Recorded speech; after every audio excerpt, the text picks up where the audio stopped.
Ladies and gentlemen, this is Real Honesty without John Ritlin. I am not John Ritlin. I am the Derbinator. Hello. And we had an alright episode tonight. It did start off with Ciampa coming up. It's the live recorded moments earlier was earlier today. Ciampa approaching the Full Sail, getting jeered by the crowd, and walks up to William Regal and goes, "What are you going to be doing about Johnny Gargano?" Because Gargano's been following him around, attacking him at his place of work. And William Regal states that they will have an unsanctioned match at NXT TakeOver. But considering that he is the general manager, does that not mean that he has therefore sanctioned said match?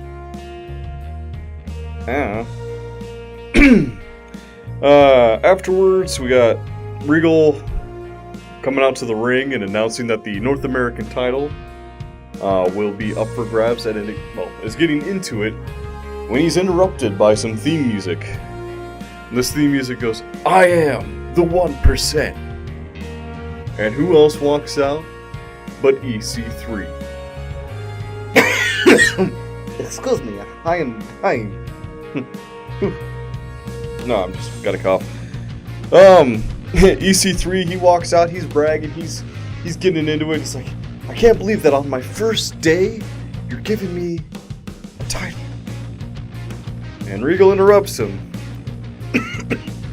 as he's going into this to tell him that he will have the opportunity to earn the North American title, but he has to beat 5 other people at a ladder match at NXT TakeOver. And then we get introduced to who the people are throughout the show who are going to be part of this ladder match. There's no competition to get into it. They've just been arbitrarily chosen. And I will get into them in a moment. Not physically, metaphorically, verbally. Our first actual match of the night starts off with Street Profits versus AOP. AOP comes out as the dominant force. Big surprise. Montez Ford and Dawkins, they have a bit of a showing, but not much of one.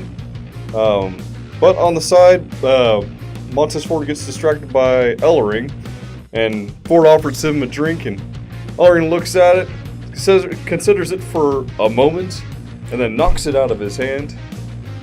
Ford gets angry, gets up close to Ellering, and Ellering's like, "You don't want any of this!"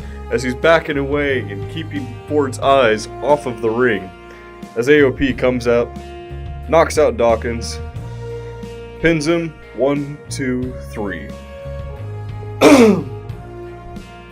Oh, God. Alright, but after that, we did get an announcement from Regal that Adam Cole and Velveteen Dream are going to be 2 of the entrants for the North American title. After that, Lars Sullivan crushes a jobber by the name of John Silver. Ironically, not Long John Silver, because he only lasted 2 minutes. It's not a joke, Oh wait, you're not here. God damn it. That's not a joke. Or is it? After that... Okay. Serious talk. NXT. You've got some very talented women on your roster. You put Dakota Kai in the ring, but then, before any match can possibly begin, you interrupt it with a special announcement. There's a brawl in the parking lot!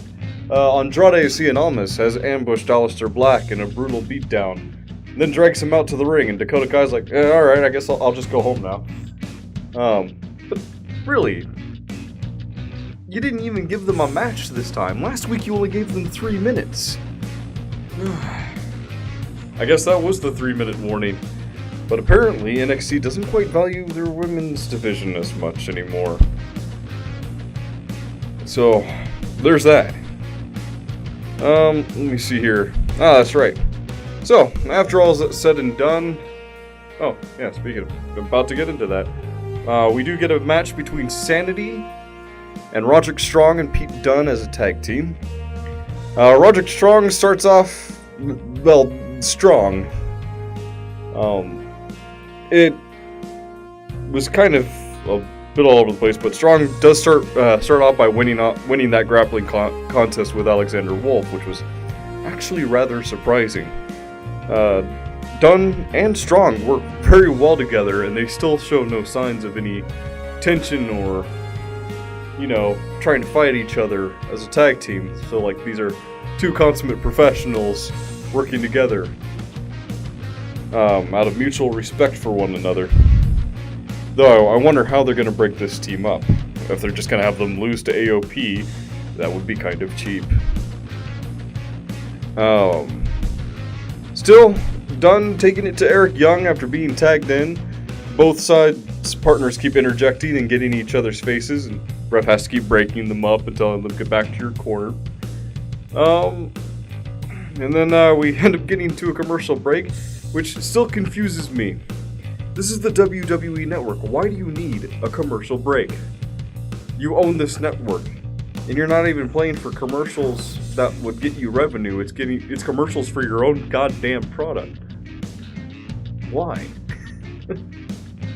We get back from commercial to see Wolf and Young beating up Pete Dunne. Not for long though, as Dunne tags in Roderick Strong, and the two work in tandem to lay down the hurt on Eric Young. Dunne takes Young to the ground and starts working Eric's hand in his usual tactics. Roderick and Wolf get into a slugfest, which was kind of entertaining to watch as you're sitting there punching each other for a good 10 seconds. Alexander gives Strong a brutal suplex. Like, if you had landed just this incorrectly. I don't know the best way to say it. If you hit that wrong, we wouldn't have Roderick Strong anymore.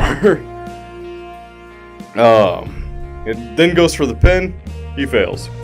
Dunn interrupts to take out Wolf and Young. Young eventually taking Dunn with a running neck breaker.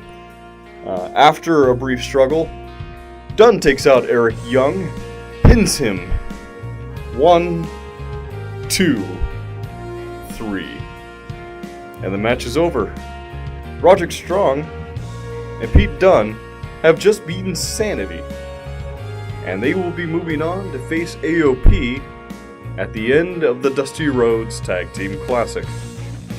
Which was a surprising move considering the build-up for Sanity. But I guess if everything is predictable, nothing is entertaining. And I was quite entertained by this match, but overall NXT was a bit of a weak showing for me this week. So, all in all, I'm going to give NXT a C for this week. Let me know what you think down in the comments. Hit like, hit dislike, hit subscribe. I don't particularly mind what you do, just do something. As John Cena repeatedly has said to The Undertaker, do something! But I've been the Derbinator. This has been Real Honesty without John Ritlin. I am not John Ritlin, and you have a good night.